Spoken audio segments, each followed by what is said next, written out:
Hello, welcome to 21st Century Superhuman guests and discussions. And we're here today talking about becoming a 21st Century Superhuman. We've got a very interesting show called Sex Magic with Baba Dez Nichols, who's founded some amazing education organizations around the world. Hello, Dez. Hi. How are you today? I'm doing great. It's 7 in the morning here in New Zealand. In New Zealand, and you've just come from another time zone too, right? So yep. We're in that, playing that global dance here. But thank you so much for being with us and being on the show live. And I'd like to also introduce the CCN Network, Conscious Consumer Network, and I'm so grateful to Biggie and Mel for founding this network of alternative media so that we can, as we turn our televisions off and put them in the corner with the programming, we can also keep learning and growing with intelligent wisdom that's being shared around the planet. So we're excited to be here today. I am Carrie Ellis, author of 21st Century Superhuman Quantum Lifestyle. My book is for sale on Amazon and Kindle, and we do workshops around the world, have a great team, 21stcenturysuperhuman.com. So Dez, let's talk about activating our radiance and what that means. How about just sharing with us a little bit about your history? I know you and I met, I think, like 12 years ago or something, and back in Sedona, and had conversations, and you hadn't even written your book yet, and we talked about that, and I said, yeah, write your book, you're onto some really good stuff. And so you've done some amazing things around the world, enlightening people about a subject which has so much forbiddenness in it, in so many countries and in people's minds and hearts, and really tapping into our sexuality and understanding it accesses our life force and our creativity and our joy. So we're excited to have you fill us in today on what you've been learning as you travel around the world. I know you've even gone into countries where such things are kind of, you know, maybe not so openly discussed, and you've brought workshops to couples, and so it's very awesome. So how about a little bit just about your background and how you got on this path? Well, I want to have the most amazing life and contribute to humanity. And that's really the bottom line, you know. And as you were speaking, Carrie, I was just feeling into this whole concept of superhuman, which requires super consciousness and super nutrition and basically having a super life. So, yes. So you know, it's of course, you know, I'm speaking into the subject of sex, and you know, as you mentioned, you know, in so many places it's forbidden, but it's ridiculous, because if sex was forbidden, there would be no more humanity.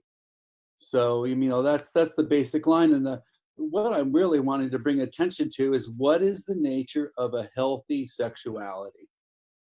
And for some people to even talk about sexuality is, like you said, forbidden. It's the problem, and that's the problem, because so many people and collectively we're so ignorant around our sexuality and our sexual energy. And the biggest problem, one of the biggest problems on this planet, is that there's so much guilt and fear and shame around our sexuality and our life force energy and our and healthy sexuality, that what it is it's very debilitating to yes. To our entire being. Oh yes. So we need to know what healthy sexuality is, and we need to know how to navigate this territory so that we're not all afraid of something that's so yes, normal and natural and significant. And then I take it a step further. How can we actually use the gift of life and use this sexuality to actually expand our consciousness, expand our health, and to be a superhuman? And from everything I've been able to learn and from my own experiences, the ancients have known this, that our sexual energy is the powerful force. And that if you use it with love and consciousness, that you can not only extend your life, but you can also become a more powerful conscious manifester, and yes, create and become more healthy, more youthful, more regenerative. I mean, all those things play into it.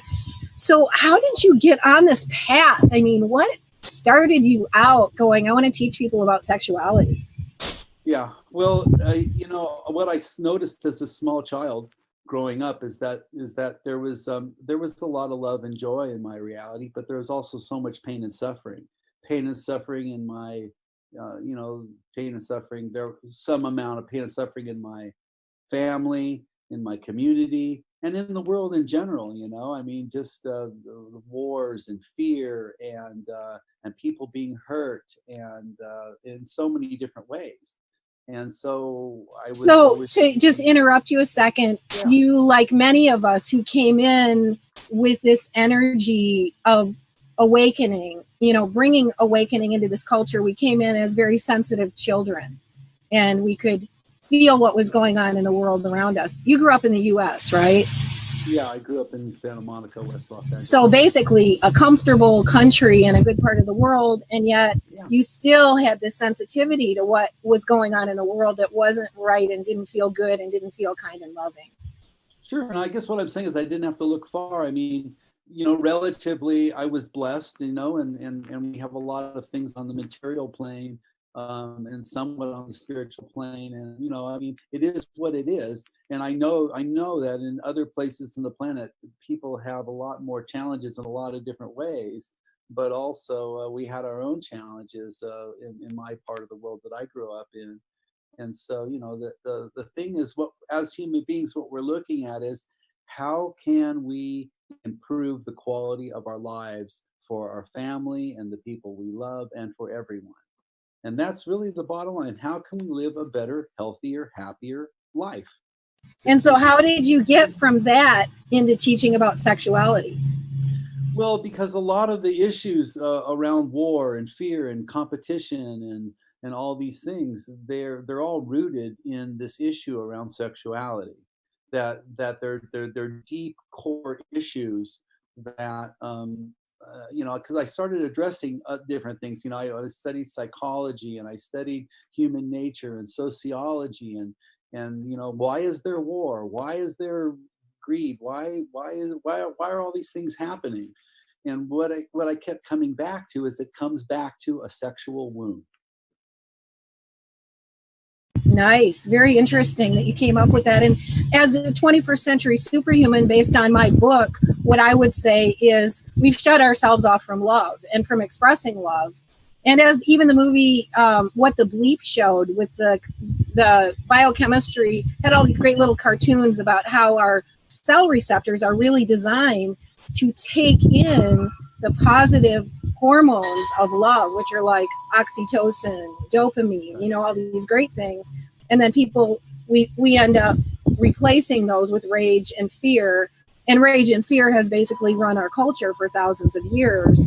And to the extent where we're carrying around this old data, according to Harvard studies, 95% old data, and then restoring ourselves to being conduits of love. And we're just in the middle of waking up to what that really is, I think.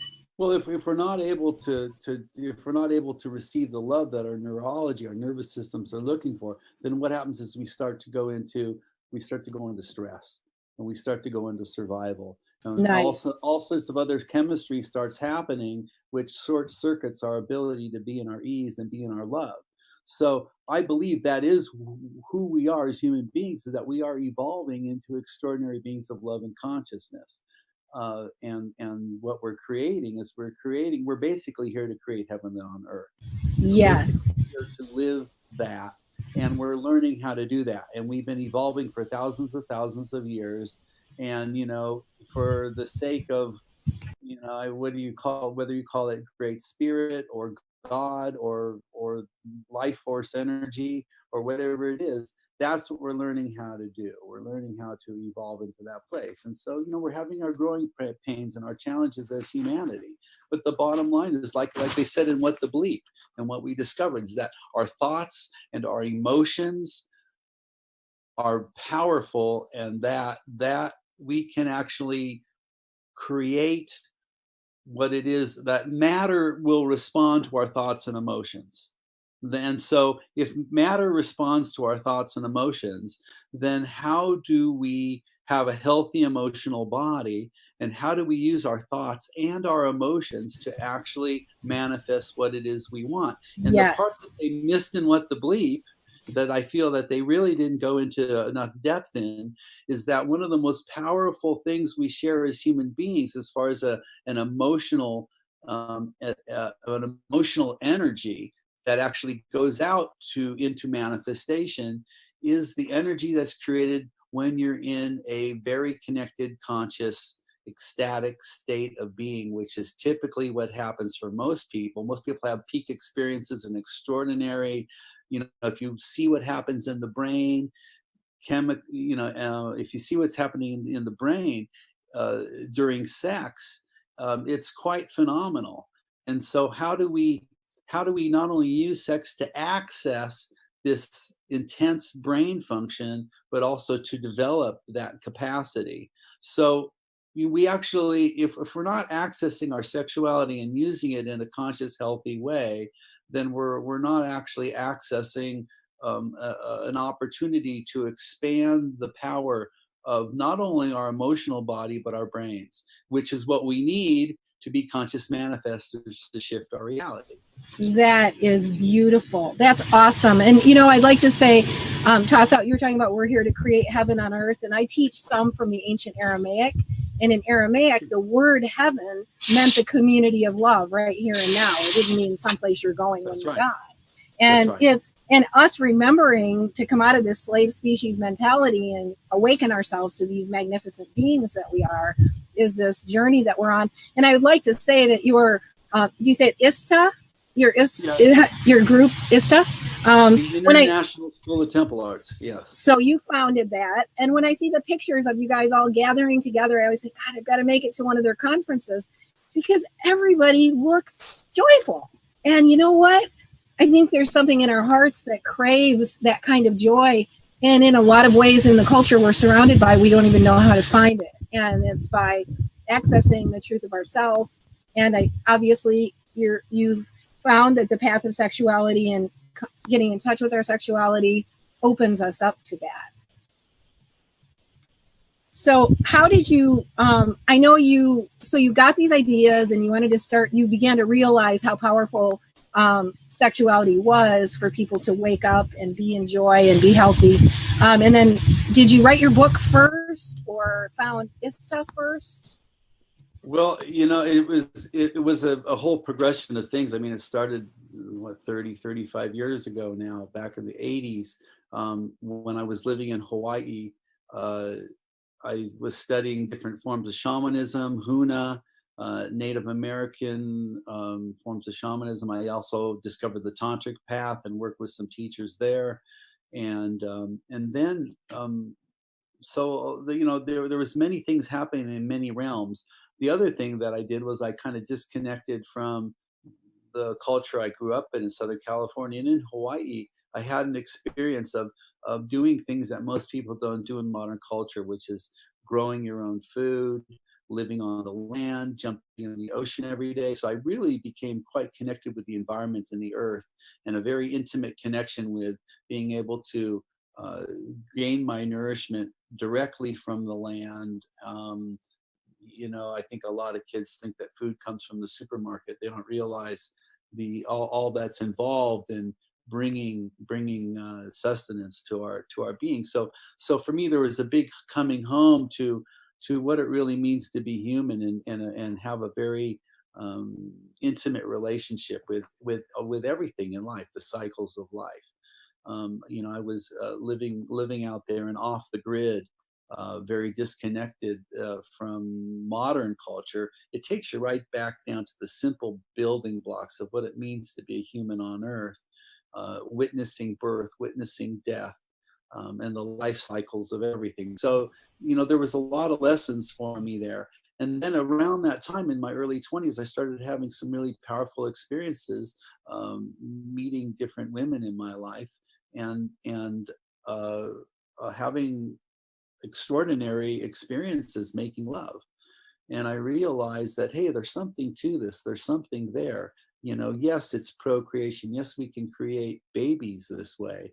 But there's something else that happens. There was something extraordinary, something ecstatic in the state of consciousness that we go to when we're deeply connecting with another human being in a place of love. And can I jump in without you losing your thought there? I think it takes a lot of courage to go to that point with another person. I mean, I think it takes some kind of level of commitment within ourselves to be willing to open up to that level with someone else. Is that your experience? Well, it does, because we are not taught. We're generally not taught how to love, and we're generally in the world relatively, we're not really taught to be experts at intimacy and really understand the nuances of communication, empathy, how to really connect in and feel each other.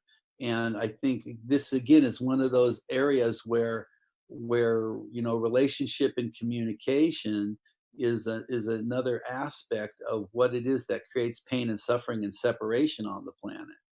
And so so everything is connected as far as what it means to be a healthy, functional adult human being, and why is it that there's so many adults that aren't healthy and functional. And it's because we don't get the building blocks from the time we're children. We don't get the building blocks of what's required to be extraordinary, healthy, functional adult human beings.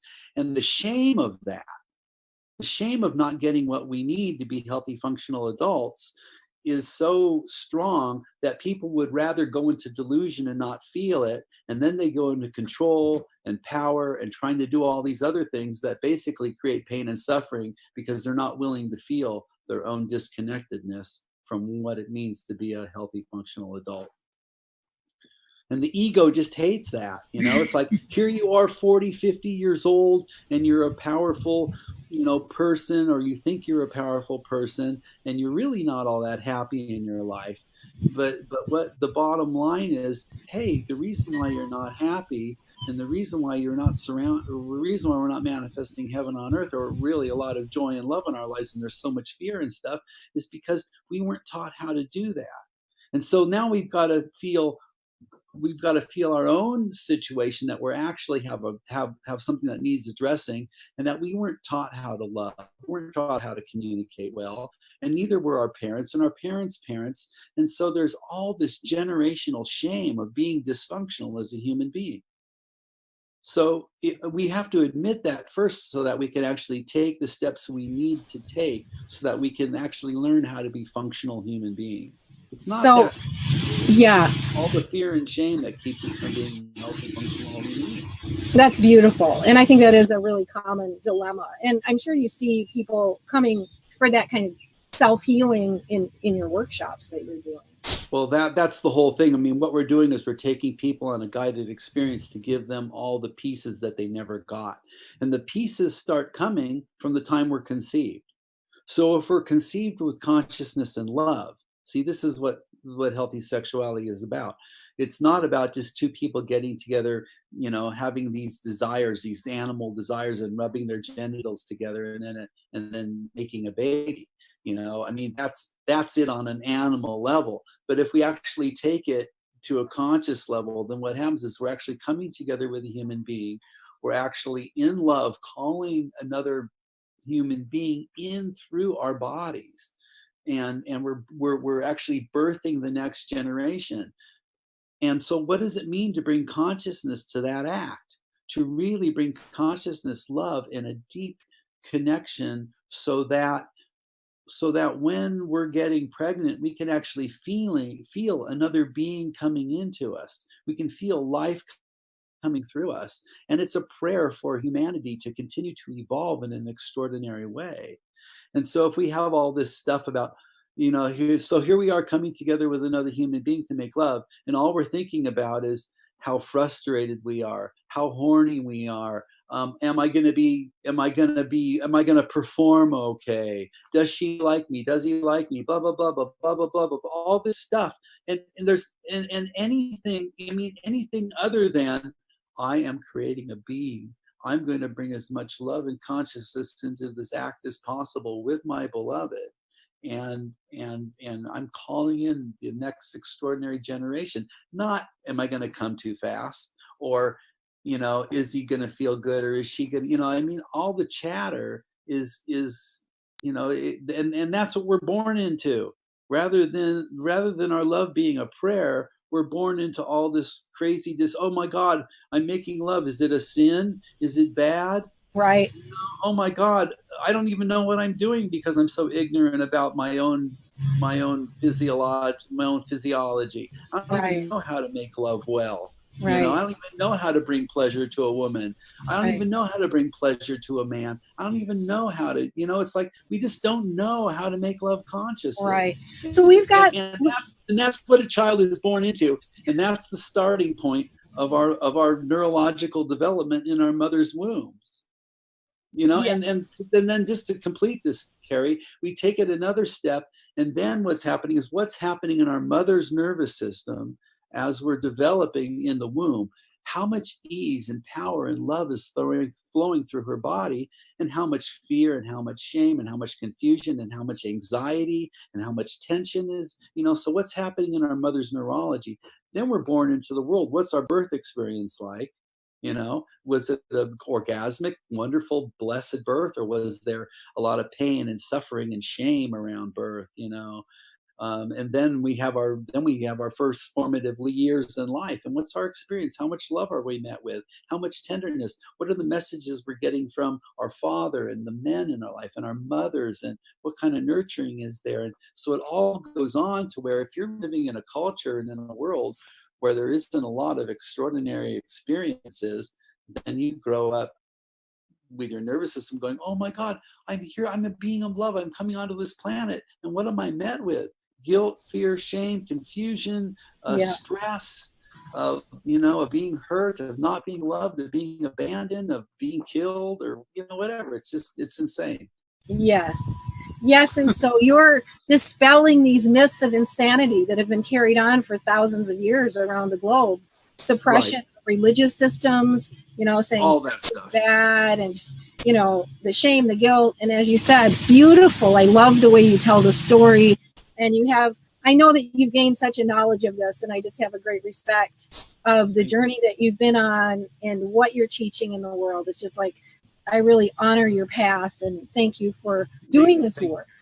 Thanks, Cary. You know, and you know, so that's why we've developed this week-long experiences to basically take people through a week-long experience to give them all the things they didn't neurologically receive, so that they have an opportunity to become a healthy, functional adult.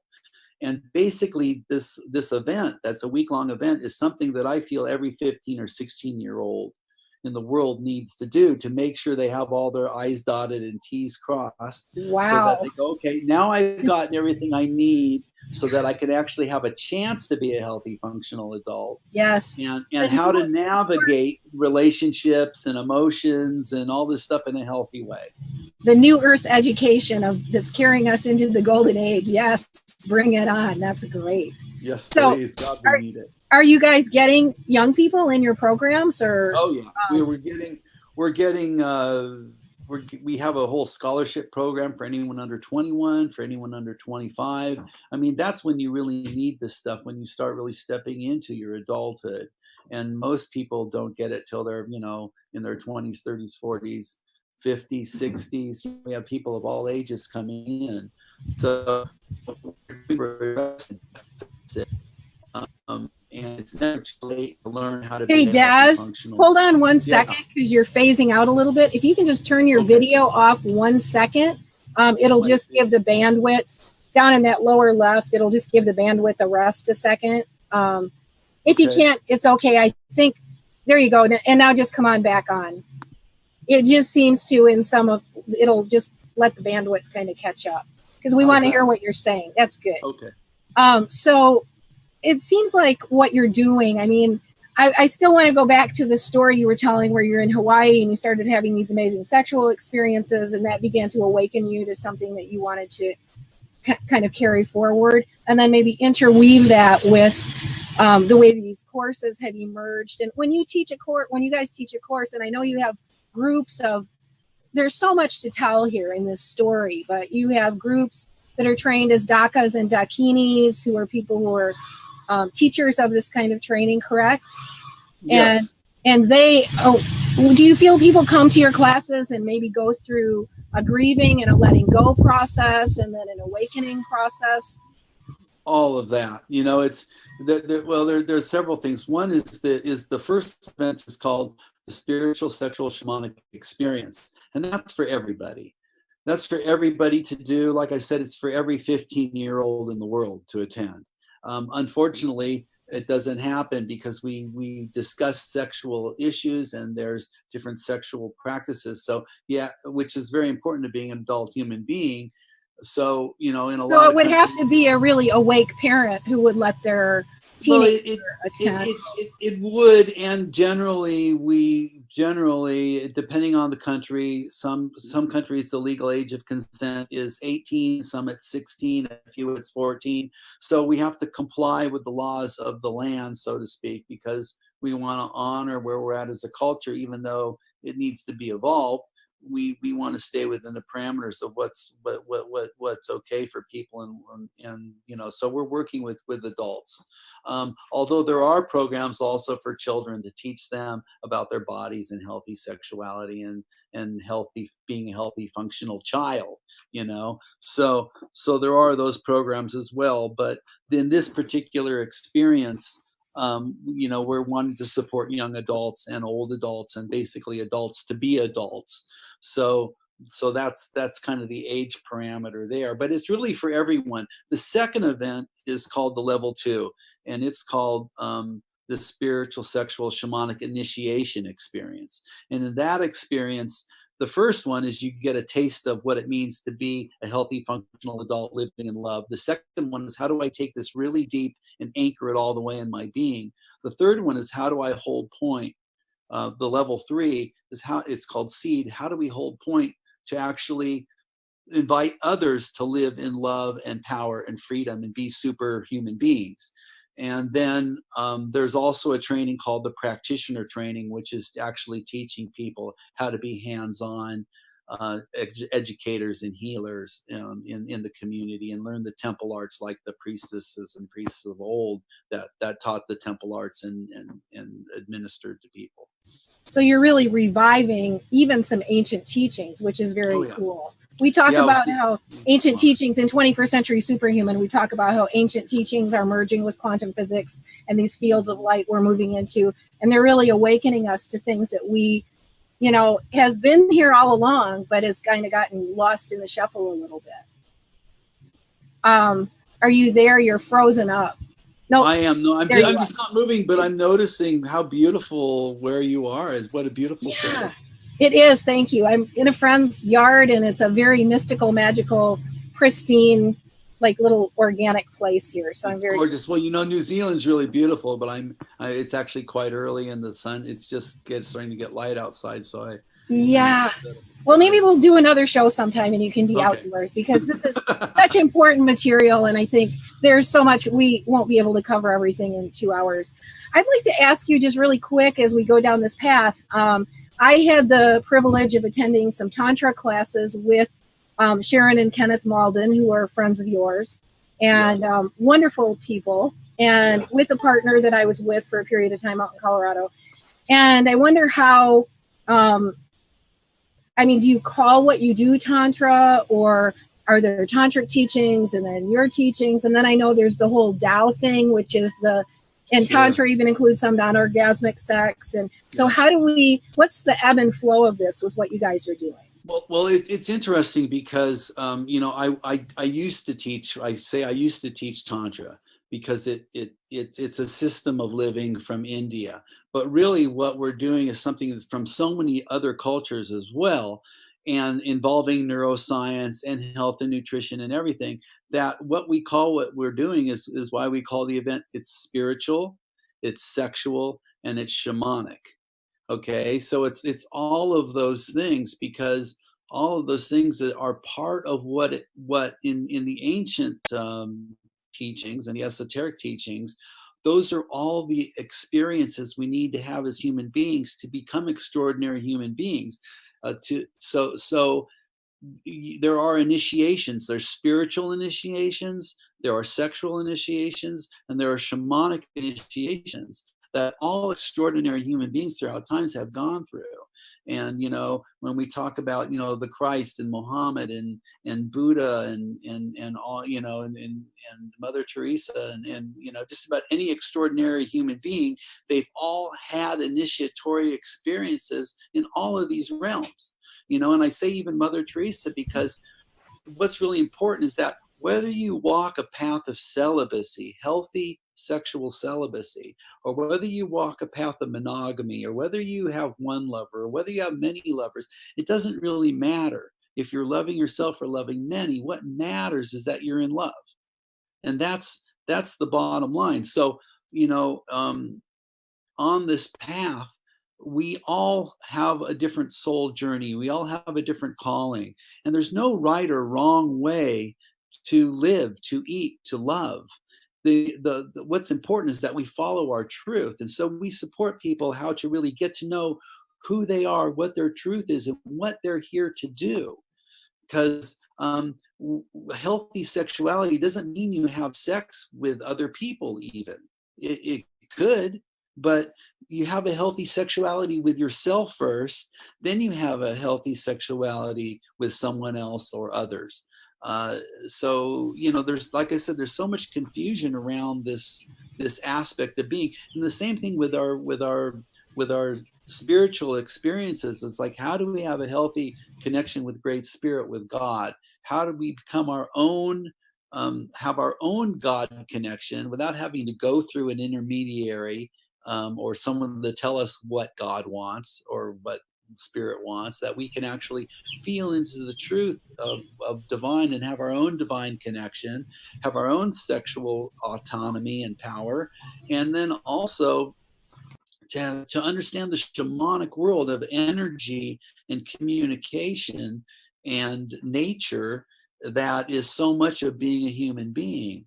So, you know, this is why we call it the spiritual, sexual, shamanic experience, because in so much Neo-Tantra that you were asking about, it's all cool stuff. And it's Neo-Tantra is kind of like, you know, it's like relational, and here I am with a person, and it's gotten kind of a reputation of being the sexual thing, although, you know, classical Tantra is so much more than that. So, you know, I appreciate Tantra, because Neo-Tantra, the new Tantra, because it's addressing so much of our sexual dysfunction, which is a lot of what needs to heal. And I recognize that, and I know that. But so many times they leave out the deep spiritual, and they leave out the deep shamanic connection, especially with our emotional bodies, and how important it is to have a healthy, vibrating emotional body. And what I mean by that is to really feel deeply, because sometimes people get involved in quote unquote Tantra things, and they're not really honoring themselves. They're abandoning themselves to have what they feel are adult sexual experiences, but it's not really appropriate for where they are in their neurological development. In 21st Century Superhuman, we talk a lot about centering in our own heart, and that we are conduits of love. And as we clear out our old data that's blocking that, we can allow, you know, the creativity and the abundance of our own existence to flow through us. And we do a meditation where we see ourselves dissolving into the source field, and our life being brought forth in even greater ways, you know, with greater love than we could ask or think, you know. And I think this whole thing of accessing the love that is designed to flow through us and aligning with that, and, you know, as you're saying, getting aligned with that energy within ourselves. And it happens in many ways, but it is what launches us into this new level of being that's sort of beyond the old paradigm, where we're sort of robots within the system. And I think, you know, once you begin accessing this kind of thing through the shamanic practices you're talking about and the activations, then suddenly we're living new kinds of lives. We're not maybe willing to go to, you know, some boring routine day after day anymore, because we've begun accessing. Or maybe we want to turn, if we're really security oriented, we want to turn that boring routine, you know, discover a new way to do it. So it's really allowing us to live in joy, and allowing us to live in this constant flow of regenerative, loving energy. joy and awe and mystery and excitement and everything. I just want to mention now, because I haven't mentioned it yet, and we're talking about these things. If the viewers and listeners want to go to schooloftemplearts.org, they can kind of check out that website while they're listening or watching. It kind of has, we have a page on our vision and our mission and who we are as an organism. We don't really call ourselves an organization, because what ISTA is it's basically a conduit of love, which is what we're talking about. And it's a way for people to come together and really learn how to add to this field of love on the planet, which is what the Temple Arts and what ISTA is all about. So anyway, people can check that out, schooloftemplearts.org, or go to my website, babadez.com, and then it all links together. Perfect. And I believe Biggie has that flashing below the screen too, so they should be able to see that. Okay. And then how about your book? How did your book come into being, and what is that called? Well, the book is called Sacred Sexual Healing, the Shaman Method of Sex Magic. And again, in the book, it gives practices and tools and why sexual healing is so important for being a healthy, functional adult, that we need to be sexually whole to be a healthy adult. And because the book was written, because again, there's so much ignorance about who we are as sexual beings, this book kind of gives you a clue. It's very simple. It's not all woo-woo and esoteric. It's very simple step-by-step practices on how to, build power and build presence and love yourself and love another. And we call it the Shaman Method of Sex Magic, because it's that mental and emotional energy that's used for conscious manifestation, which is again what we were talking about with What the Bleep. So how to use this life force energy, how to use this extraordinary energy that we manifest through our sexual beings and our life force energy, and how to actually hold that, how to direct that, and how to use that energy for creating more love, more health, more ease, more joy, more abundance, all the things that we want as human beings. We learn in this culture that if we want to get things done, we have to try. We have to try and work hard, and we have this work ethic and beliefs like no pain, no gain, and all this other kind of stuff. But the truth is that if we're manifesting heaven on earth, things come relatively effortlessly. Yes, absolutely. Joy to live in love, and so it's like. People think, well, what do I have to do to be financially successful and have a great family and everything? And actually what you have to do is you have to learn how to make love really well. How do I have a healthy, successful, how do I have a healthy body and live healthy and have a happy family and live in a world of ease? You have to learn how to be an expert lover. That is beautiful. And so what do you call, go ahead. It's what do you ironic, What do you call healthy sexuality? Tell us about it. Healthy sexuality is being able to feel the truth of your being and circulate your sexual energy. So like I said before, you can walk the path of celibacy, which is basically, celibacy is a path where you're loving yourself. And healthy celibacy is not shutting down and suppressing your sexual energy and pretending like you're asexual or that there is no sex and you suppress it. That's an unhealthy celibacy, and we all know what happens when you suppress your sexual energy. It leaks out in the shadows, like the challenges that the Catholic Church is happening, and other clerics too, and other religions too. If there's a suppression of sexual energy, then it's not a healthy sexual energy. Isn't that the truth? I mean, all you have to do is look around the world with the masses of, abductions and porn and child prostitution, all that stuff. I mean, only because of suppression of this power that lies within us that should be, that when it's rightly channeled, we live these incredible lives. And instead, with this shutdown, it's created all this, and sexual abuse, all the things that people have suffered, which are this creation of us shutting down our godness, our creatorness. Well, when you really feel into it, you can see how absolutely ironic and silly it is. It's kind of like we've got a problem and challenges with our sexuality. So rather than consciously addressing these issues and challenges around our sexuality, we'll just cut out sexuality. we'll just say it's forbidden and it's wrong and it's bad and it creates problems. You know, it's like we've got a problem with our diet, we've got a problem with our food, so we just won't eat. You know, Yeah. it's just it's crazy, you know. It's like So women having a so then, mastectomy so they won't get cancer. Like, how crazy is that? I mean, I mean, there's all kinds of crazy things that, Yeah. that are happening like that. So it's like, oh, because I feel desire as a human being, now I have to, you know, I have to hide sexuality, and I have to cover up anything that might make me feel sexual. You know, I have to cover up statues, and I have to cover up beautiful images, and I have to cover up women, and I have to cover up men, and I have to basically, you know, take away everything in my world that might make me feel sexual, you know, So rather how than do you, learning how to use sexuality in a healthy way. And it's so ironic because so many people from all over the world in many cultures, especially the cultures where sexuality is really repressed, I get so many emails and so many people are talking to me and saying, I want to be a beautiful woman. I want to be a beautiful man. I want to be a beautiful lover, but my religion and my culture doesn't support me to be a healthy, functional human being.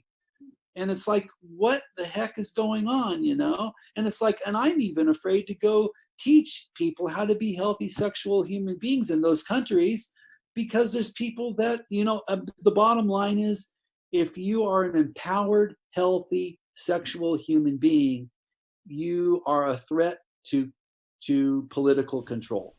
you're a threat to ignorance. You're a threat to mass population control by fear. Right. And And when so, you're not living in love, then you got to use control and power over people to feel safe. Because rather than love, now you're going to go into fear and control, and because you're compensating for the bottom line, which is you don't know how to love. So because you don't know how to love, and you don't know how to be connected with divine and spirit, you don't really know how to be a spiritual being, then you'll compensate that by control, by trying to control yourself and by trying to control people around you to live a certain way, because you don't know how to live in love. And it's very sad. so And how do you open up this path? I mean, I know you have a lot of years of putting this into practice, starting classes, teaching these organizations worldwide. And I've been really just so happy to see that you have gone into some of these cultures where it's difficult. And as I've discussed with friends who started writing in, I started getting tons of messages about this show. And some of the conversations were the kind of courage that it takes to go beyond, you know, the fear-based mentality and actually bring these things forward. And we are in this dawning of a new age. You know, we've come from the age of Pisces, and, you know, the leader is out there somewhere, to the Christed consciousness is inside of us. And, you know, we're going into this awakening where we will move into a golden age, but it's a process. And so we're at the beginning, and we've got these brave souls out on the cutting edge saying, hear ye, and, you know, awaken. And so how have you like managed to do the dance of the art of bringing this into being in a way that people can receive it and begin really thriving with it? well, you know, the bottom line is to work on my own issues and work on my own fear and my own dysfunction, and you know, and how to be a good communicator and a good listener, and all the things that are required to ease people's fear and to ease the conflict. You know, that being said, I mean, you know, everybody throughout history that's really addressed human ignorance and pain and suffering has had their challenges, and oftentimes, you know, they become martyrs. You know, you can look at any extraordinary being in any religion that helped set their people free. You know, there was always a struggle, you know, to educate the ignorant. And like I say, you can apply that story to just about any great person in any religion, you know, or civil rights movement like Martin Luther King. I mean, we think about extraordinary human beings, but what's happening now is that so many of us are waking up that we're all have this opportunity to become an extraordinary human being. It's not just here and there, or one person here or there with the Buddha or the Christ or the Muhammad or whoever, you know. It's like And we all can be that kind of extraordinary human being and create love and create communion and create manifest heaven on earth. we do say in 21st Century Superhuman, the only person we can change is ourselves. And by changing ourselves and our internal ecology, we change our thoughts to change the world, because we are sending our resonance out into the field of creation, and it's literally creating situations, events, and matter around us. And what's really important to answer your question, Cary, is not it's very important if you're a leader or if you're a teacher or if you're a parent, you're not wanting to tell people how to live and what to do. That's not what it's about. If you love, you don't tell people how to live. People may ask you and you can offer suggestions, but you don't make rules about how to live. You don't tell people how to live. What you do is you empower them to find their own wisdom, to make choices that create more ease and love in their lives. And so it's not about control. You don't create a government or a religion to tell people how to live. What you do is you empower them and educate them how to live their lives and how to respect themselves and each other, because we all live different.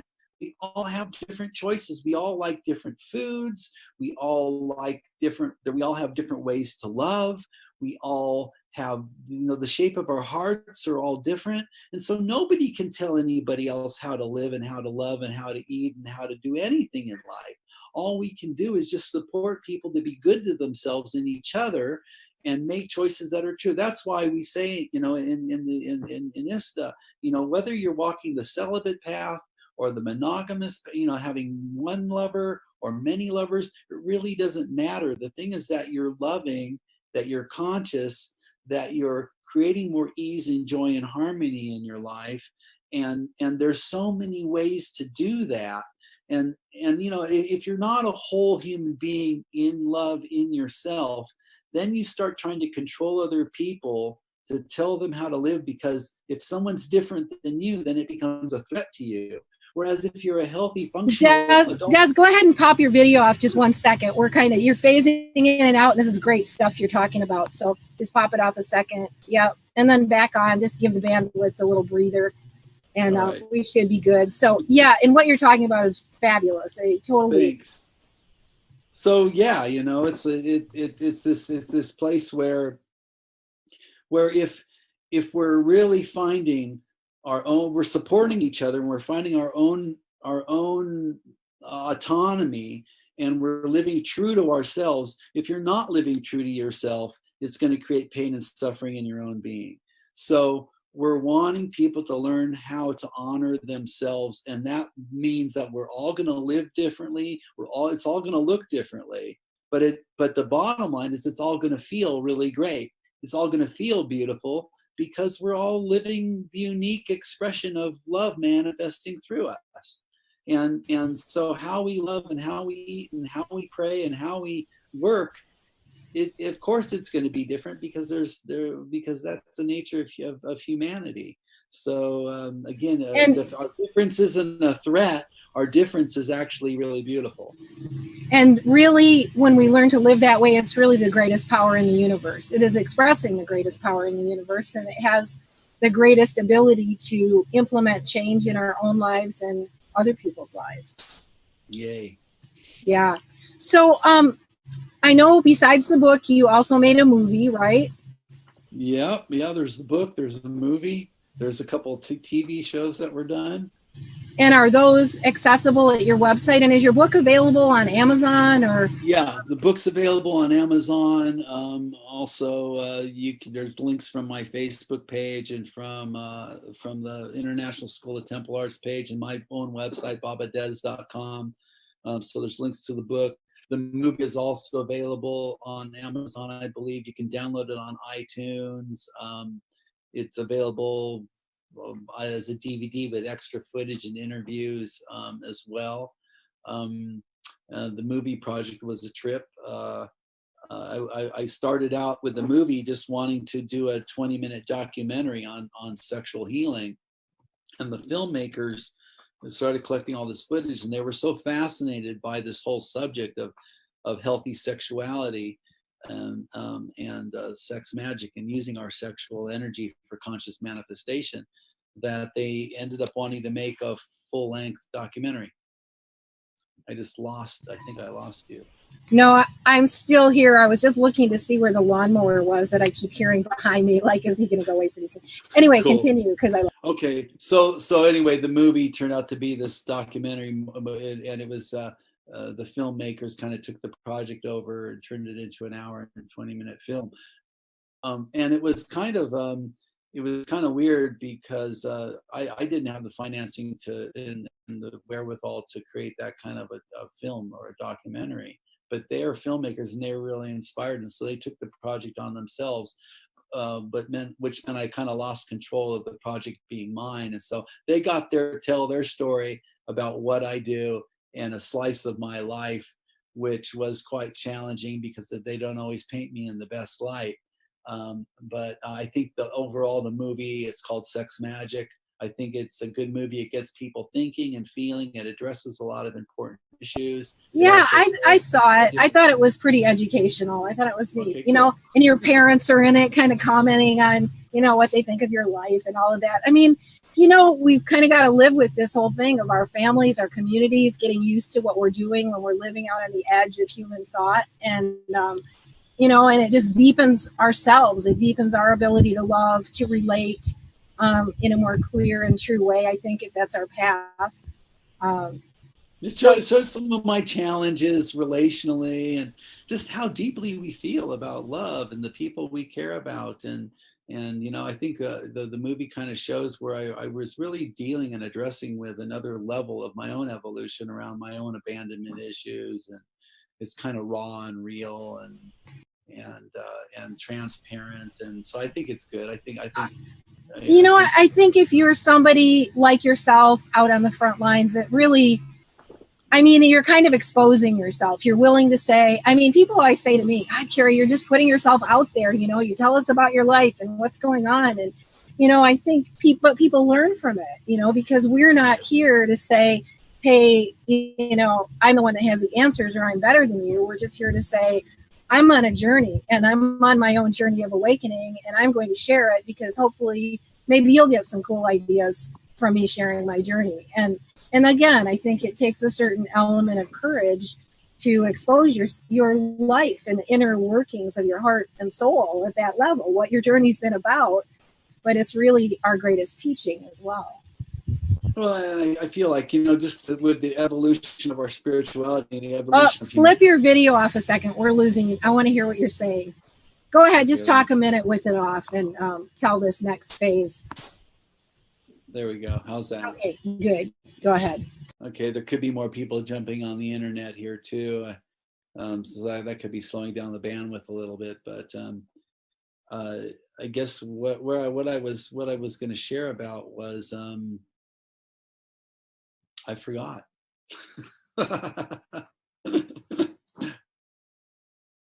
Let's see. I'm not hearing you now, Cary.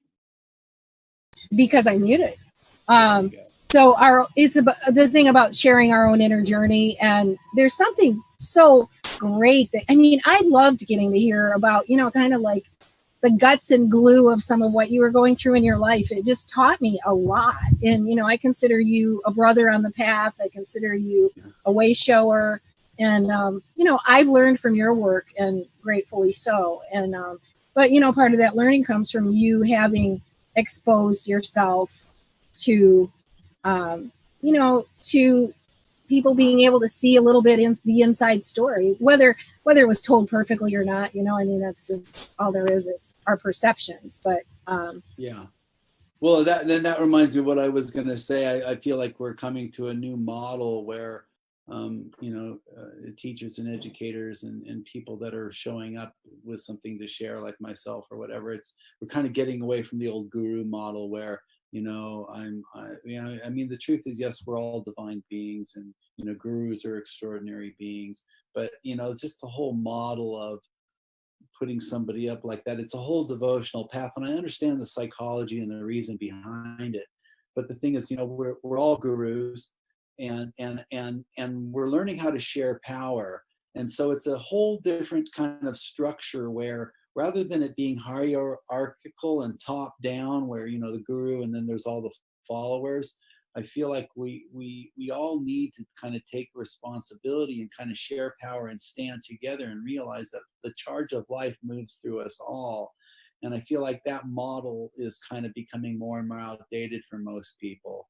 You know, this is the place where tradition can serve us well, but then tradition can also keep us stuck in old paradigms. And so, you know, the whole idea of the teacher or the guru, you know, or the pope or whatever, being infallible and doesn't make mistakes and that they're perfect, and it's like, it's ridiculous. You know, we're all human beings. We're all learning and growing all the time, no matter where we're at in our evolution. Yeah. And so, you know, so again, it's important to realize that no one else is going to figure it out for us and tell us how to live. We have to be able to find our own sovereignty, our own autonomy, our own knowing, and live according to that truth, because anything else isn't going to feel real or good.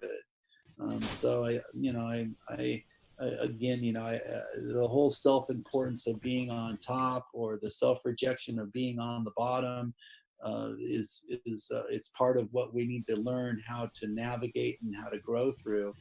But to be an autonomous being, we need to be able to stand in our own love and our own power. And I think that's what's more important to share and teach, and that we are vulnerable human beings. And so many great teachers are able to teach and demonstrate and share things, and they're solo teachers. But one of the things I love about ISTA is that beings of power and alpha beings, I'll call alpha because that's, you know, people talk about alpha males and alpha females and who's at the top of the pack and all that. And so there's, you know, that's referring to our animal nature, and how people are trying to be on top, and who's the lead, and, you know, like wolves or dogs or whatever. But the thing is, we're not wolves and dogs, we're human beings.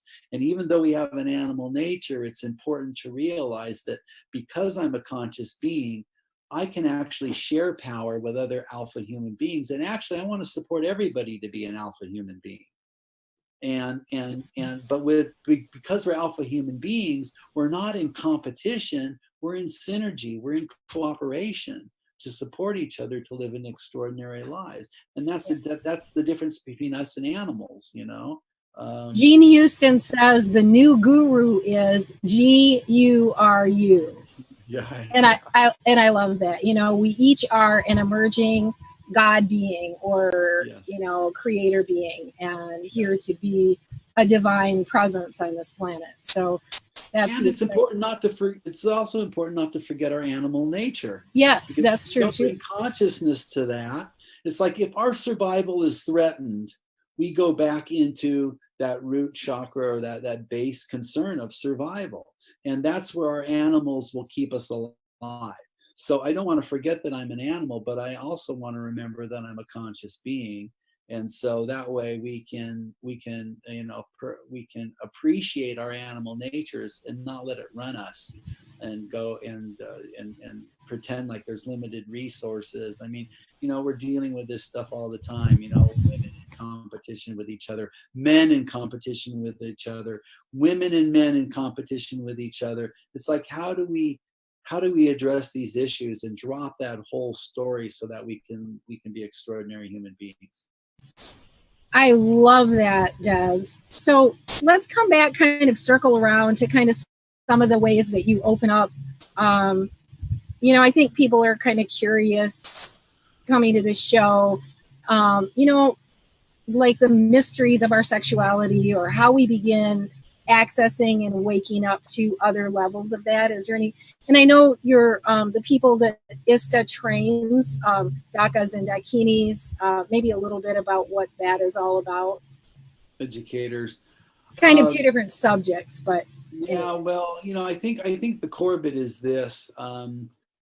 You know, there's so many pieces to start with at so many different levels of who we are. You know, I kind of talked about our our growth and development as human beings from the time we're conceived to the time we come into our sexual awakening as young adults, and how important that process is. But I feel like one of the things that we're not generally not taught is that we are life force energy. We're all made up of masculine and feminine. There's yin and yang. All of us, when we come onto this planet, we all have a mother and a father. So we have this male and female physiological energy that comes together that creates us as a human being. So there's a difference between masculine and feminine and male and female, because you can be a male in a male body and you can be very feminine, or you can be very masculine. And you can be in a female body and you can be very feminine, be very masculine. So the point I'm getting at is, what we need to remember is that as human beings, we're all masculine and feminine. We're all made up of these masculine and feminine energies.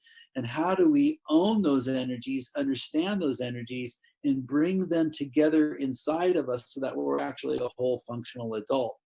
Because what happens oftentimes in cultures and in this world is that those of us that manifest as males, we tend to identify with the masculine, and we only want to learn the masculine things and be masculine and be men.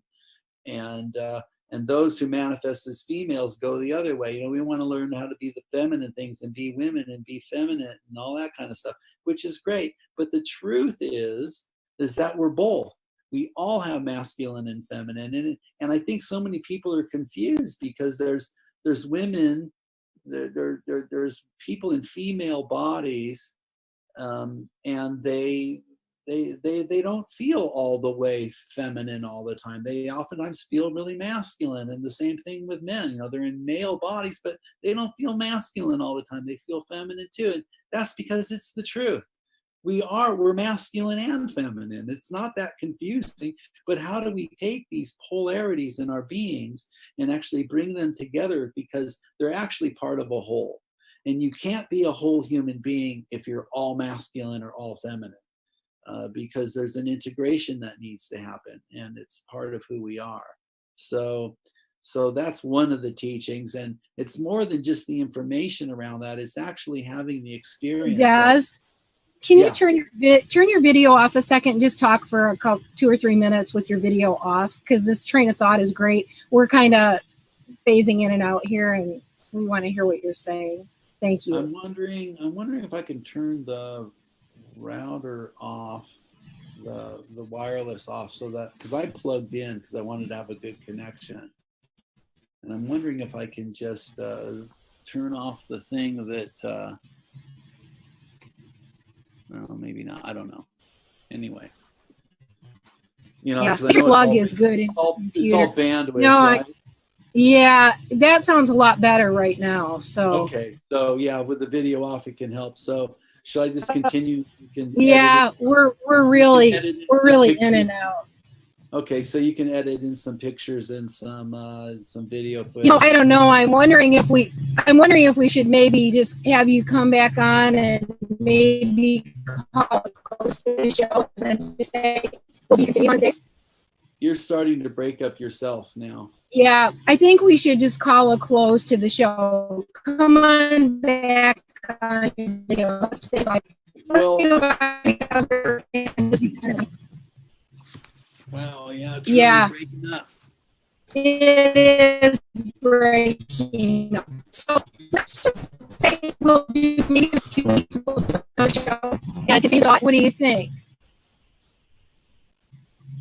What do I think? Or are you talking to your producer? She says that on my side. So let me just move. Let me just go in here closer to. I'm pretty close to the. If I can increase my quality as well.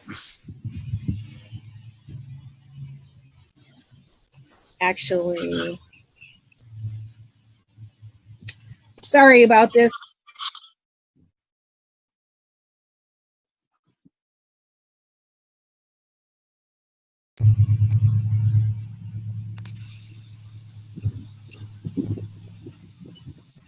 We are having station difficulties.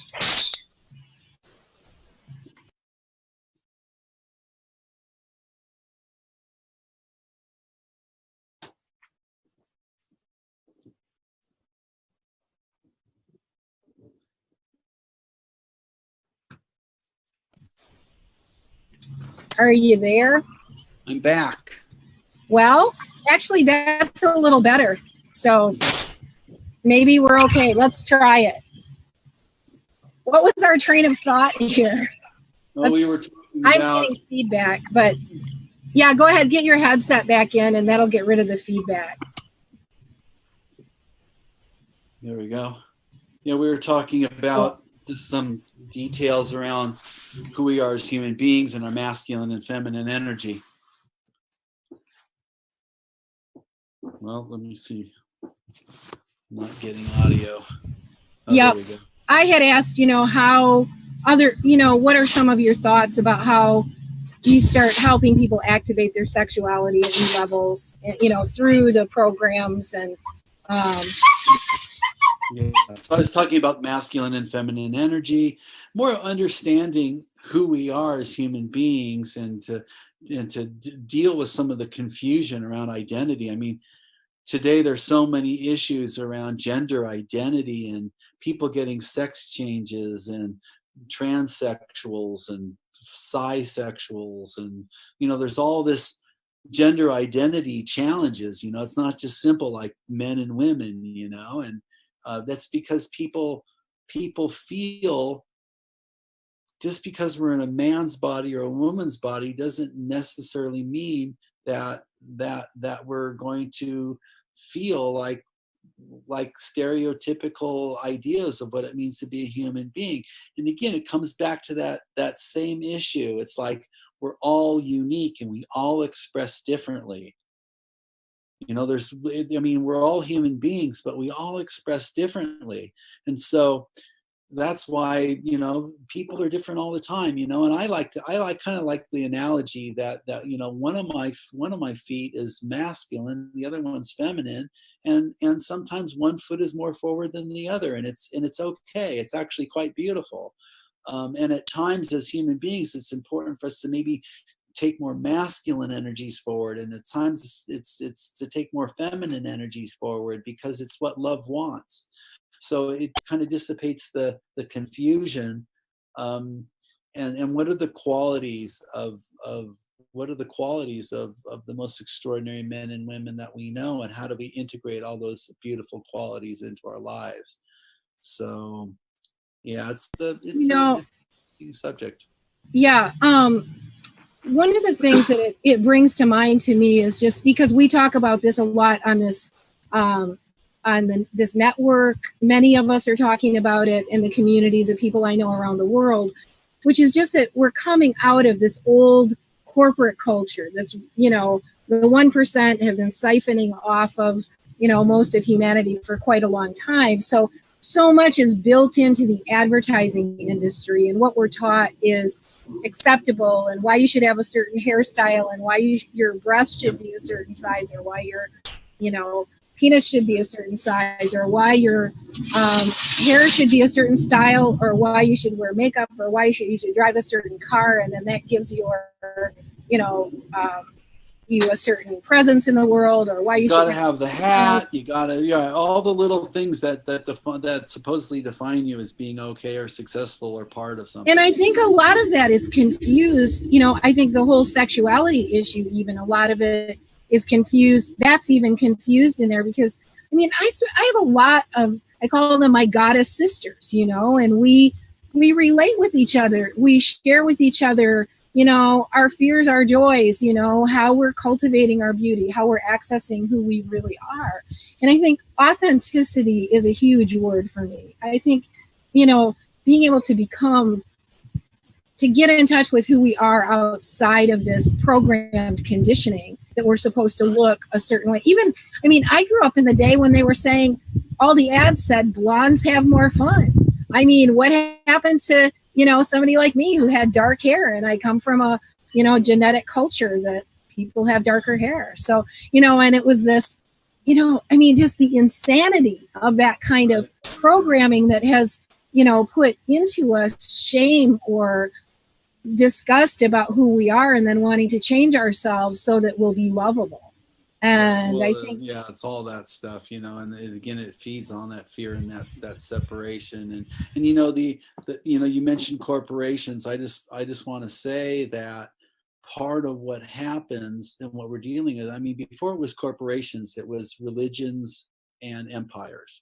Okay, so these structures, these power structures of religions, empires, and corporations, um, they're power structures that are used to harness the energy of human beings to establish themselves, in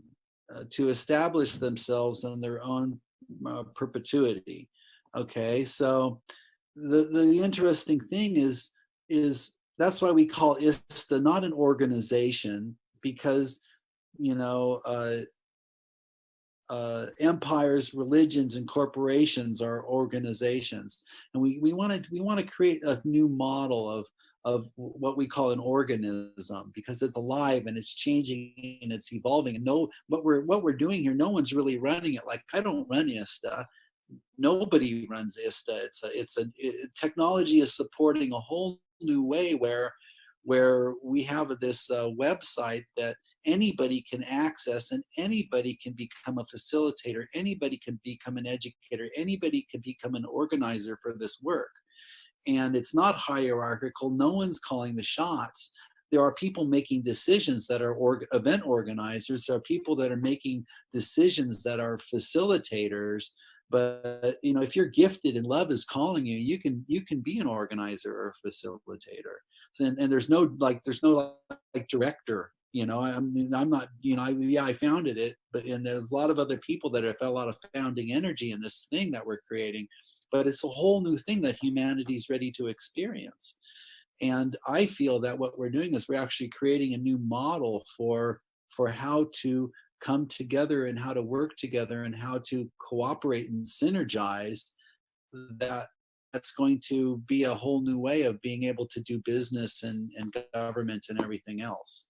So, you know, we're learning how to do life better, and how to do community better, and how to do the world, you know, how to live together as human beings. And I see that in the groups that I'm involved with as well, even CCN and, you know, these communities emerging around the world. We call ourselves tribes, you know, and a tribe of people who are coming together. We bring our own talents and our abilities and our joy to the table. And then we just share the process with one another without somebody being the boss or saying you have to do it this way.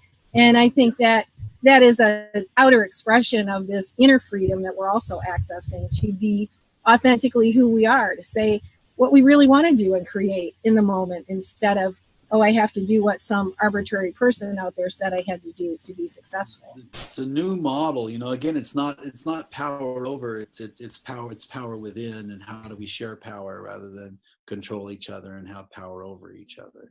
So that's part of what I love about what we're creating. And that, you know, anybody who's inspired, anyone who's an educator that is teaching something to people about how to live a better life, you're part of ISTA, whether you recognize it or not, because ISTA is the field of love. So, you know, people often ask, you know, how do I become part of ISTA? I said, well, all you have to do is care about love on the planet, you know, and if you want, you can sign up to the website, but that's really what it's about. So again, I think what we're doing is we're creating a format where extraordinary educators from the realms of anything that teaches people how to live healthy and happy, whether it's nutrition, whether it's organic farming, or, you know, permaculture, or whether it's psychology, personal growth and development, spirituality, shamanism, communication, conflict resolution, whatever those things are, it's all part of the International School of Temple Arts.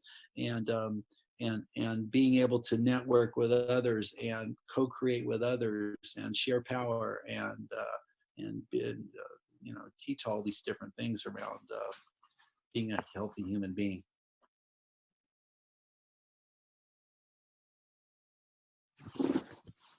lost the sound on you. Writing a note there. Yeah. So how about so what does ISTA stand for again? Tell us that. ISTA stands for the International Schools of Temple Arts. And did ISTA come from something? Is it a previous word, or it's just the acronym for that? It's an acronym. Okay. And so when you say temple arts, what does that mean? Well, I feel like the temple arts is a series of teaching and arts that support humanity to live in a healthy, extraordinary way. And so, everything that you share around being a superhuman is part of the temple arts. Yeah, I love that. I love it that I say we're kind of like an amoeba, all of humanity. The collective consciousness is kind of moving forward, bit by bit, as each person does. That's why we call ISTA an organism. That's great. I love it. The big amoeba that's moving. So the people that train as dakas and dakinis, what is that all about? Well, ISTA, before there was ISTA, I had this thing called the Sedona Temple, like you mentioned at the beginning of the show. I was living in Sedona for a while. Yeah, I remember that. ISTA kind of evolved out of that. And dakas and dakinis come from the Tantric tradition from India and China. And dakas and dakinis are men and women who act as priests and priestesses to support people, to educate people in how to live a healthy life and how to channel and cultivate their life force energy and their sexual energy in a healthy, positive way. So, so that's kind of what that is. And we kind of got away from the Daka Dakini term because it relates back to one culture. Again, India and China. I was wondering about that. I didn't realize. So we kind of got away from the Daka Dakini thing, and really what we are is we're spiritual, sexual, shamanic educators. Nice. Because so much of what I was teaching, and so much of what other people teach, it's more than just what comes out of China and India. It's so many things that come out of modern science and quantum physics and communication and the ancient temple arts from other places too, like from Egypt and the Celtic arts, and from Native America, and from Hawaii Huna, and so many cultures in Africa and other places. So every culture has its wisdom and teachings, and a lot of them are the same. A lot of them overlap. So it's just a way of acknowledging that and not getting tripped out on just the tantric path. Although all these paths are really beautiful, it's important to acknowledge that there's a lot of wisdom from a lot of cultures all over the world, and how do we just use whatever works rather than getting identified with something from India or something from Native America, right. And there's those things are great, and if you're interested in Native American lore, you're interested in Indian culture and lore, fantastic. There's nothing wrong with that. However, what we're interested in doing is creating a body of knowledge that pulls from all of humanity and doesn't identify with any kind of religious or socioeconomic or kind of thing. It's like you can become an enlightened being without learning Sanskrit. You can be an extraordinary human being and speak any language, and there's many practices that can support you to get there. Kind of all the rules are out the window. Let's just go for it. Well, the rules are out the window, but love is in the window, and so all you got to do is feel, what's your path, and what are the teachings, and what are the pathways that are going to support your soul to be the extraordinary being that you are, and so everybody's going to have their preference for flavors. And so we want to support that, but at the same time, we want to give kind of a general overview of what it means to be a human being, a functional, healthy human being, no matter what culture you're from or no matter what flavor you like. I love it that you have shamanic in there as part of the process, but how would you define that shamanic piece? Well, shamanism is a term that comes from Siberia. and it described a person who understood energy and nature and power, and was an interface between a certain kind of extraordinary reality and normal people and normal consciousness. And so, you know, when you have extraordinary abilities and perceptions and abilities to tap into different worlds, so to speak, then those people were referred to as shamans. And then what happened was anthropologists started studying the shamans in Siberia, and then they started to apply that term shamans to people living in other places around the world, like in South America or Africa or other places. So that's kind of the root of the word shaman. It's kind of been used as a catch-all phrase to describe anybody who is looking at our human relationship to energy and power. So, you know, the shamans are concerned with what builds power, what drains power, how do we cultivate power, how do we hold power, how do we direct power. And it's very important because that's part of being a conscious manifester, is understanding energy and power. So that's what shamanism is, and that's why the path is shamanic, because we're wanting to teach people how to understand energy and power and how to use that in a way that serves that serves love. That's funny. Just last week, I taught a workshop called Discovering the Shaman Within. And it was part of a series of 21st Century Superhuman workshops. And the people wanted me to come back and do another one. So I said, well, how about let's do Discovering the Shaman Within. And you actually used the exact definition that I used on my flyer. But I like your additional, I think we're each learning to be empowered to feel what is between what is unseen and what is seen in this world, and kind of access that for ourselves. And it is nice to have people who are maybe a few steps ahead of us hold our hand along the way and say, you know, here are some tools and some ways to wake up and to become to be able to access those abilities and those powers yourself. But really sounds like it's a really beautiful and enriching program at ISTA. And how many people have you got involved around the world? Well, you know, now we've got about 30 faculty members all around the world. Wow. We've got people from all different countries and cultures coming in, quite extraordinary people. We've got organizers all around the world. We've got trainings this year in Hawaii, in Australia, in New Zealand, in Poland, in Scotland, in England, in Ireland, in where else? There's one in Egypt. Nice. There's going to be a training in Greece. Nice. We're looking for training there's one happening right now in Guatemala that's starting tomorrow. There's another one that's happening in the States. And so, you know, the trainings are popping up all over the place, and more gifted people are coming in to share this work. I think what's really fascinating around the training is that anybody who has expertise at neurological repatterning, at human evolution, the sacred sexuality, healthy living, personal growth and development.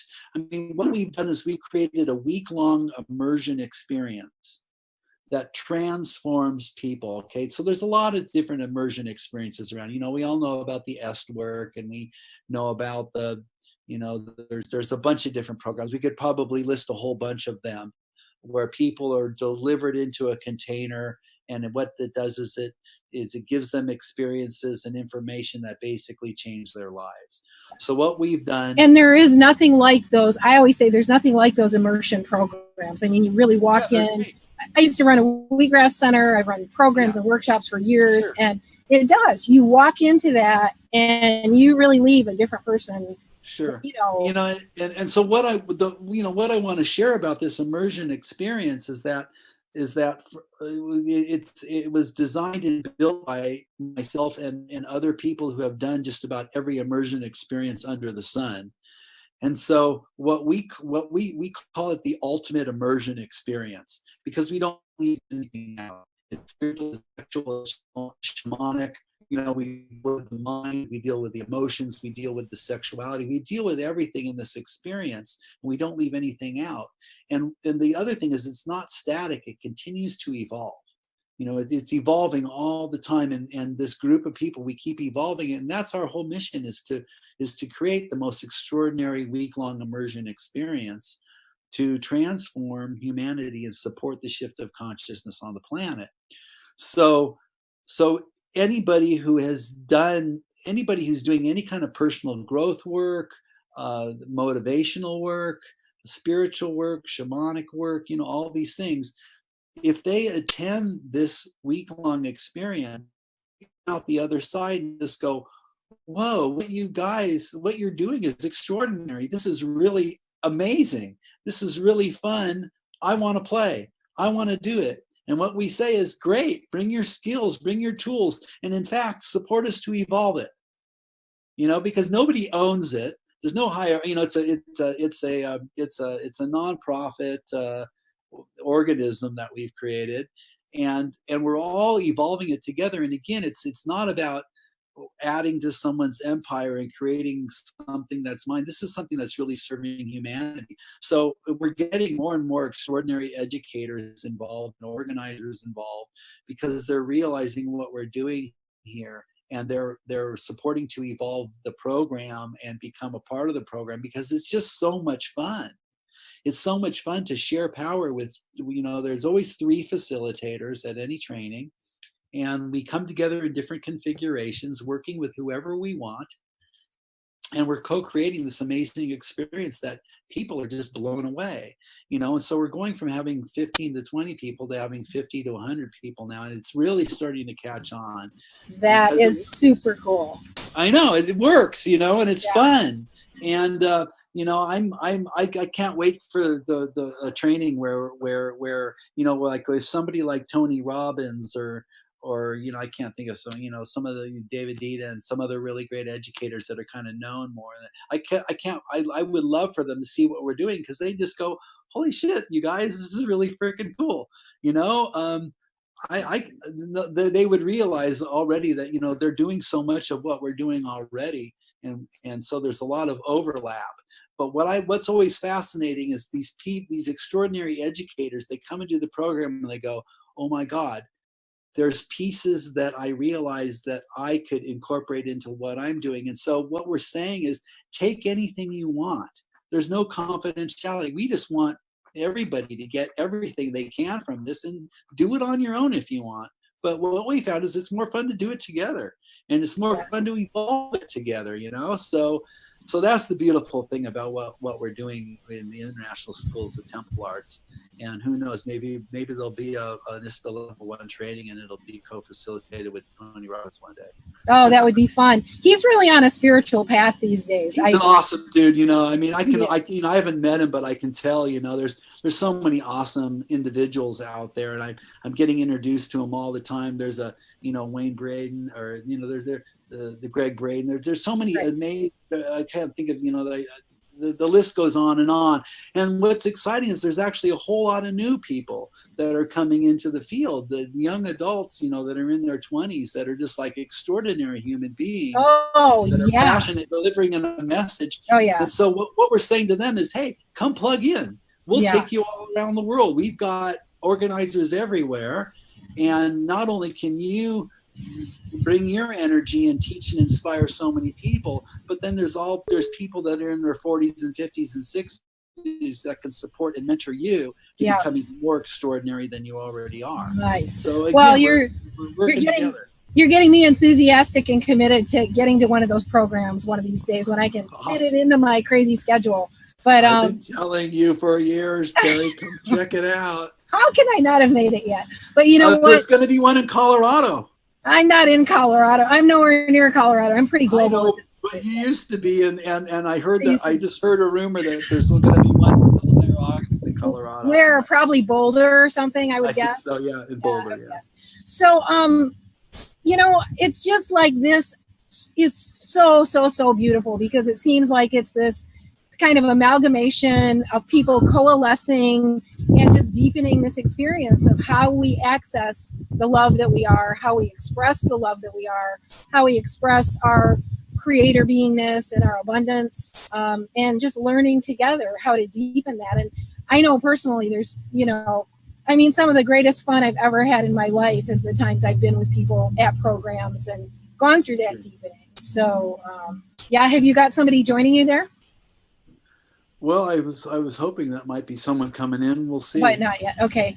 But yeah, I love hearing you describe it and explain it. And I think even what we've said so far in the show, I just want to thank you so much for being such a great spokesperson for this work and being able to verbalize so, you know, just succinctly this kind of process that is, you know, really our sexuality is a deepening process of who we are, and accessing that and bringing that forth in our lives. And I know that a lot of people will think, well, I didn't talk about sex that much, you know, but what we're talking about is what surrounds it and what makes us the kind of being that can be really, that can experience intimacy and can experience intimacy. I think not just, I mean, I've been practicing intimacy just when I walk into, you know, a gas station to pay for my gas, and I look at the person next to me with love and I just say, beautiful day, isn't it? And they just look at me and they're like, yeah.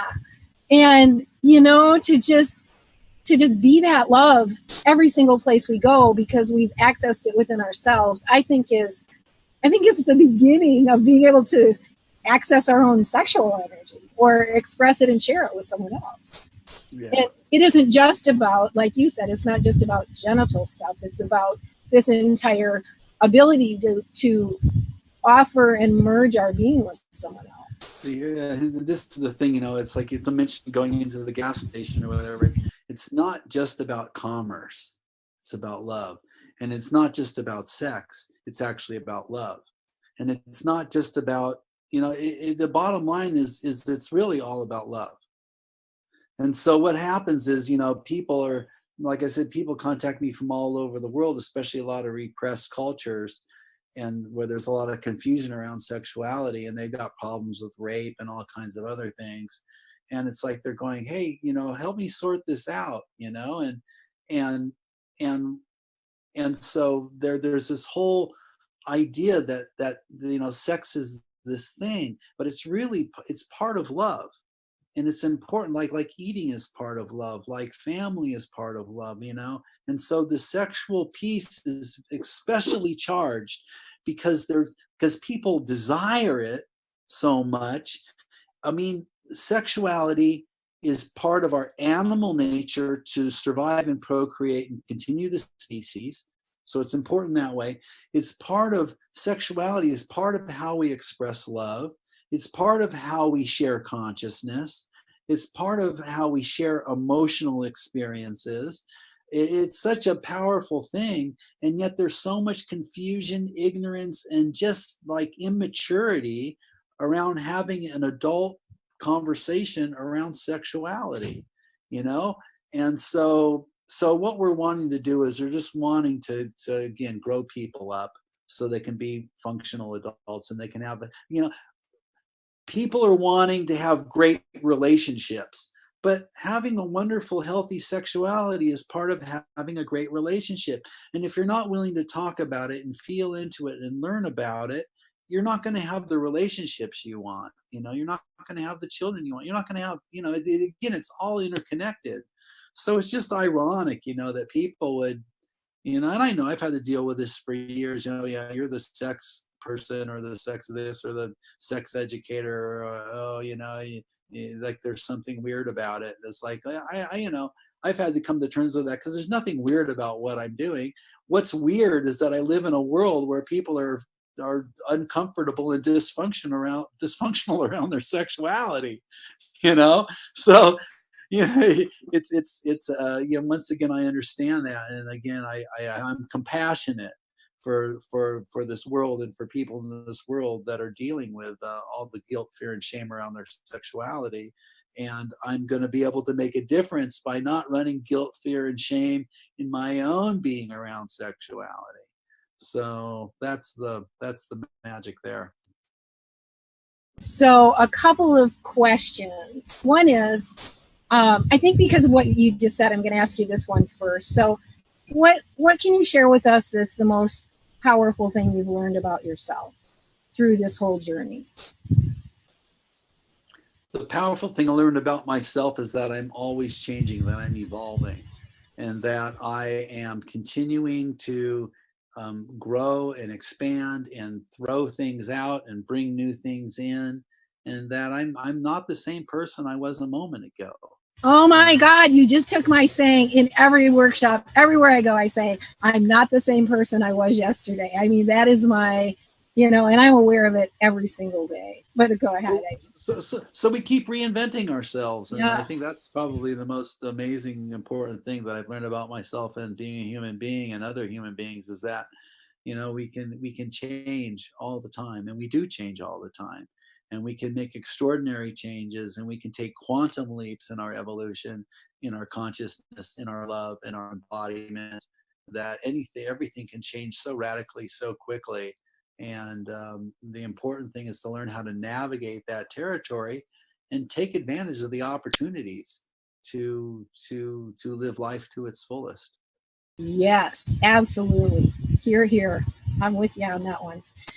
So the other thing that I would love to hear a little bit about is the other countries that you've been to, and maybe some specific countries, what the experience was like, because we really have these kind of like, I don't know, prototype isn't the right word, but we have these, kind of ideas. One of my experiences, because people say to me, I'm getting ready to travel to a foreign country, and they say, oh my God, be careful, and I'm just like, God, people everywhere are like me. They are love. They are, they're working through their layers of getting in touch with who they are. And I don't see. Be careful. And be careful. So yeah. I'm curious, what your experience has been, because I know you are really putting yourself out there in some of these countries where maybe some of what you're teaching has been really forbidden, and you're trying to offer people tools to wake up beyond that. And this is it is a touchy area, as you said. Yeah. Well, it's again, it's like individuals. Countries are all different. Individuals, different regions in the world are different. And again, it's ironic that being a healthy human being is forbidden. It's forbidden to be a healthy human being here. It's very insanely ironic. I mean, there's things I know about that go on around the world, and I am just like, I cannot believe they are still doing this, Yeah. But at the same time, if you want to live here, you have to live in pain and suffering. Yeah. You're not allowed to live here if you want to be healthy and functional. You have to be in pain and suffering to live here. I have to say, I complain about the U.S. for various reasons that more have to do with the heaviness of the materialistic system. But I am very grateful. I always say, as I stood next to women washing their clothes in the Nile River with a dead water buffalo floating by in 1983 in Egypt, I said to myself, oh my God, I'm grateful I was born a woman in America, and at least I know I can have unlimited education. I can have unlimited resources. I can go into the world and do anything. I mean, and that is the beauty of some of these Western cultures, that we grew up with enough clarity that we actually can go out into the world and not have that heavy overlay. Well, yeah. And then those who are still suffering under it. Yeah, go ahead. Here's the thing, Cary, that's a trip. It's like you can go to a culture like India where the culture is so spiritually rich, and yet on the earth plane level they've been so deprived, and yet in America I would say that we're so physically rich with resources and technology and certain aspects of living, but then on another level we're so spiritually deprived. So it's an interesting thing. And again, I feel like there's this integration happening. So we can look at the challenges and the deficits in different cultures in different countries, because there's so much dysfunction in America around being a healthy human being.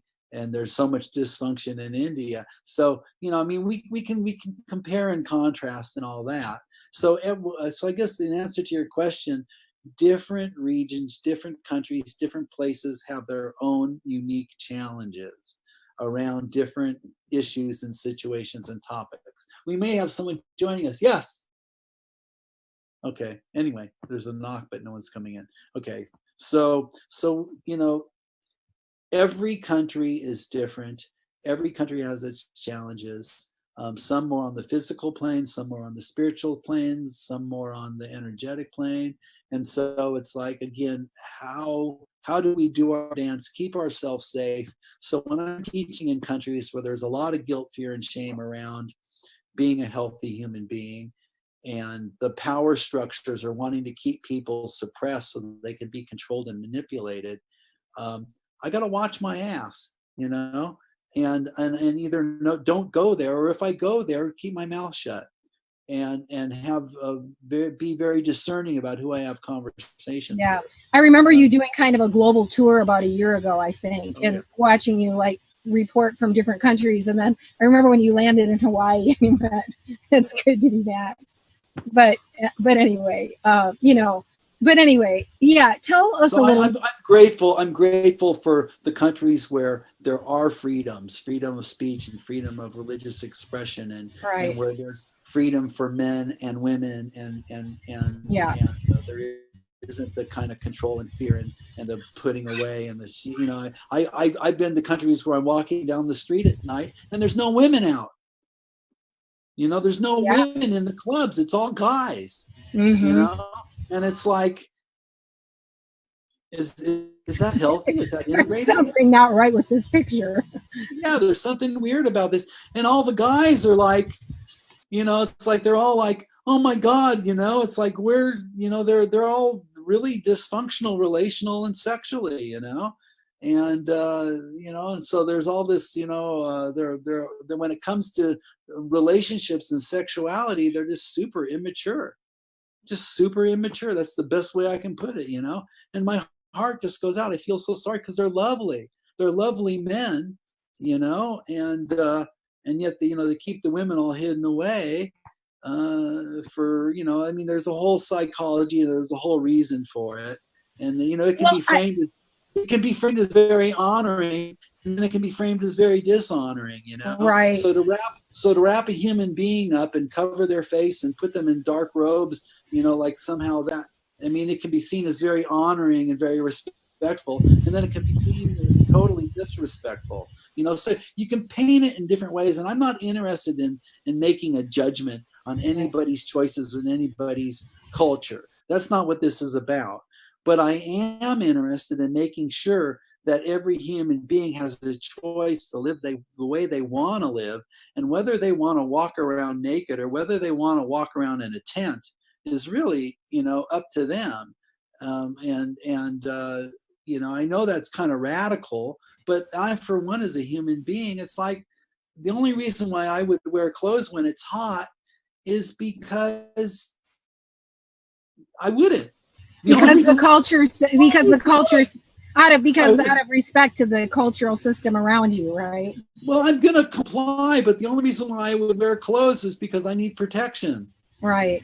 If I didn't need protection and it was hot, I wouldn't wear clothes. And I need protection because I'm protecting myself from other people, or I'm protecting myself from the elements. Right. If I lived in heaven on earth, if it was hot, I wouldn't have to wear clothes because I'm in heaven. Right. Yeah. You know, I think you really, just listening to you though, I get the awareness that you do have a depth of perspective that many of us don't have, who haven't traveled from place to place, you know, attempting to teach the kind of things that you're teaching. And it's really revealing, you know, it's revealing.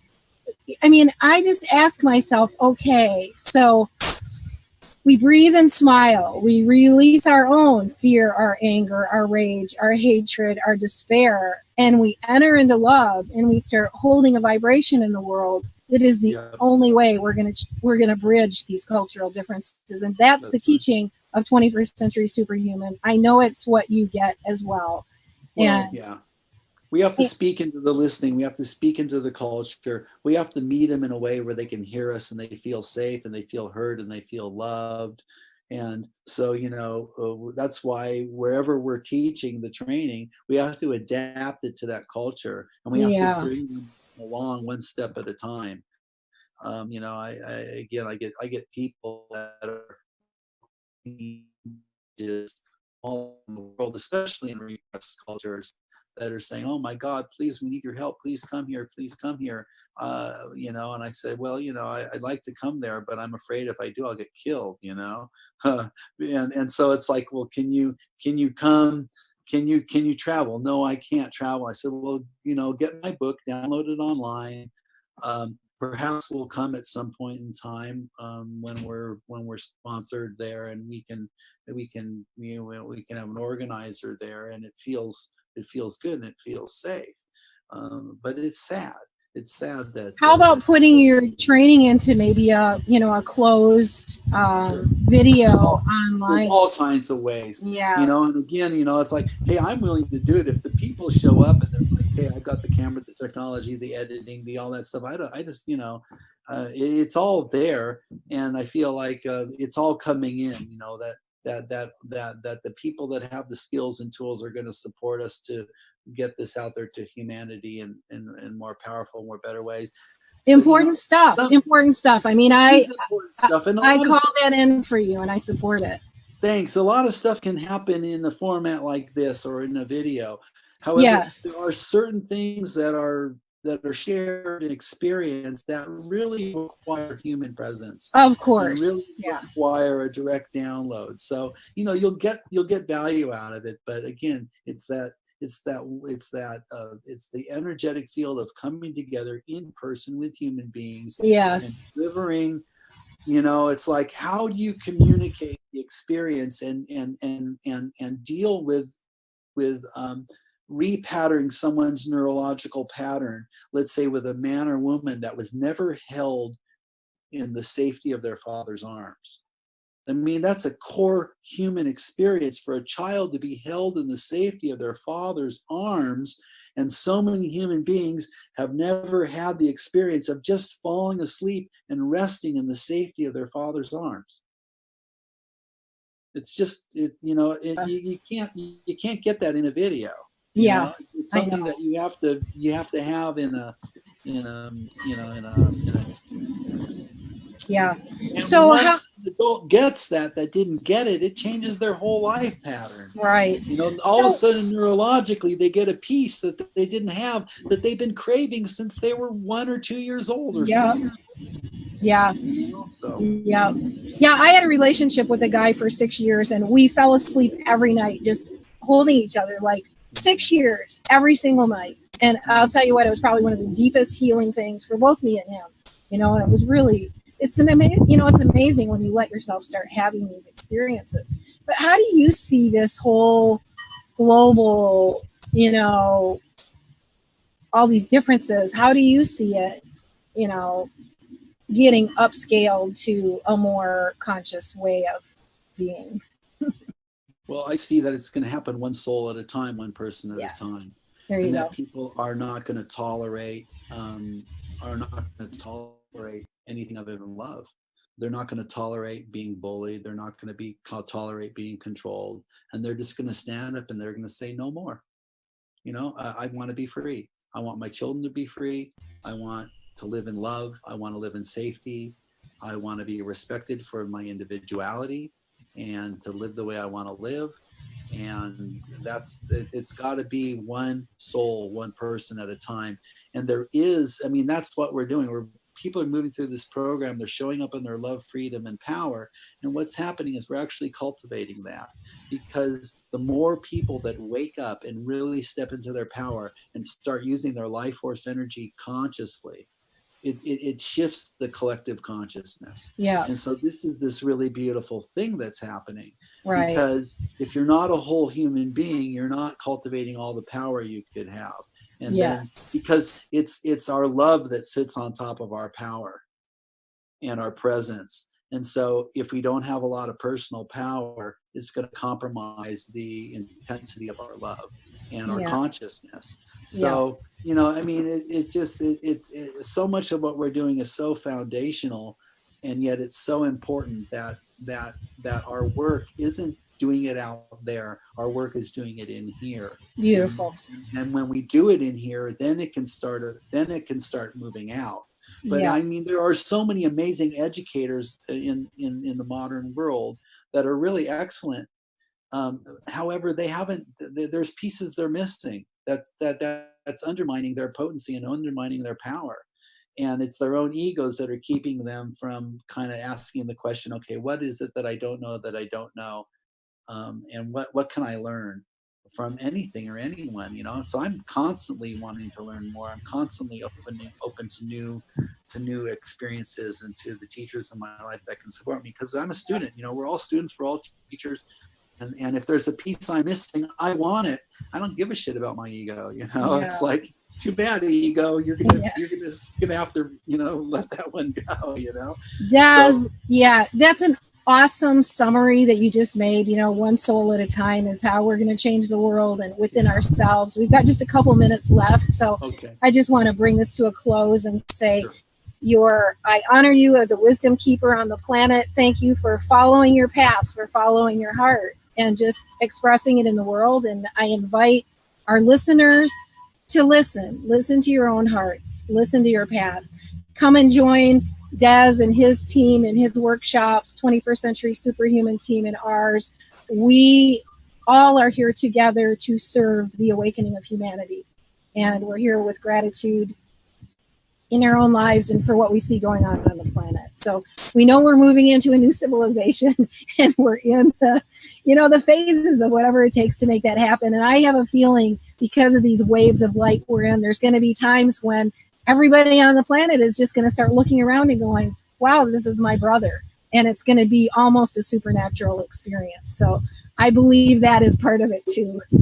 From the history I wrote up in 21st Century Superhuman and the science. So Dez, your Baba Dez Nichols, babadez.com, and the name of your group, your organism is, go ahead.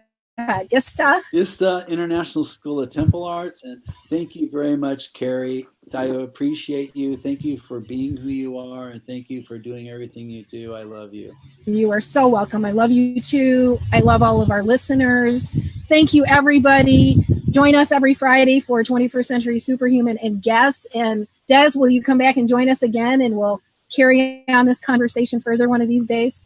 Sure, I'd love to. That would be fun. We'll have an awesome time at your retreat that you're at right now, and our 21st Century Superhuman love to everyone there. Thank you. Okay, adios, folks. Bye-bye.